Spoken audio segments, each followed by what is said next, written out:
Globally, ophthalmology is one of the areas of medicine which has been adversely affected by COVID, because in essence, ophthalmology involves close contact, face-to-face contact between patients and the eye specialist.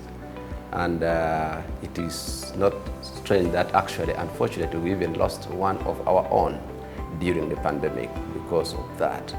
Very many of our doctors got infected, but fortunately, majority of them recovered.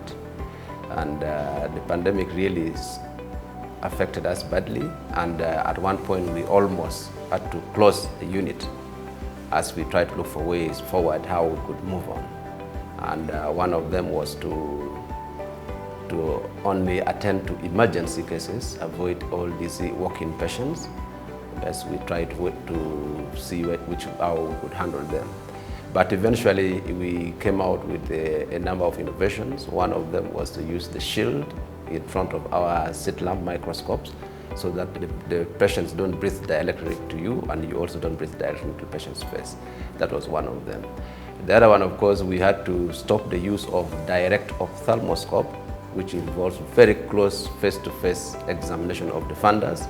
So now we only use indirect ophthalmoscopes, which one of them is the head one, and the other one, of course, is using the slit lamp. So those were some of the measures this department took to face the challenges of COVID. And of course, during the undergraduate training, most of it were online. We were not having face-to-face lectures, so our lectures were online. And when they came for their rotation, we tried to not to congest them with the patients. We used our seminar room and divided them into very many small groups so that they don't all come close to patients in one sitting.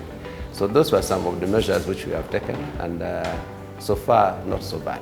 Yeah, this department has collaborated with very many partners. One of them, of course, was the College of Ophthalmology of East Central and South Africa, where actually we benefited a lot in getting this infrastructure on.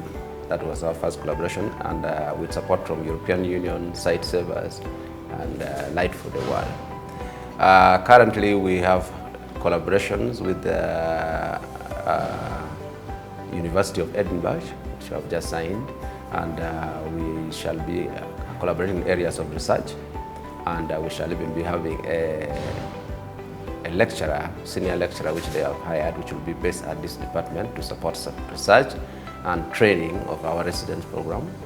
And we also have collaboration with the University of Massachusetts General Hospital. They have been coming here for training too, but also doing advanced corneal transplant surgery. We are expecting them by January next year. And London School of Hygiene and Tropical Medicine, they have just finished training one of ours in PhD, Dr. Simon Arunga.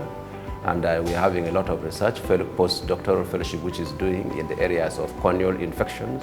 They have given us a lot of equipment, and we are doing a lot of research on, actually we're doing a clinical trial in one of the drugs to treat corneal infections in our patients. Yeah, this collaboration has taken us far, because we used to have only 1-2 residents per year. Right now we are having more than 20 residents undergoing training here, and we have residents coming all over the world. We have got residents coming from Guyana, from Egypt, from Morocco, from Cameroon, and so this center is actually a regional hub for training ophthalmology within this region. Why not succeed? We must.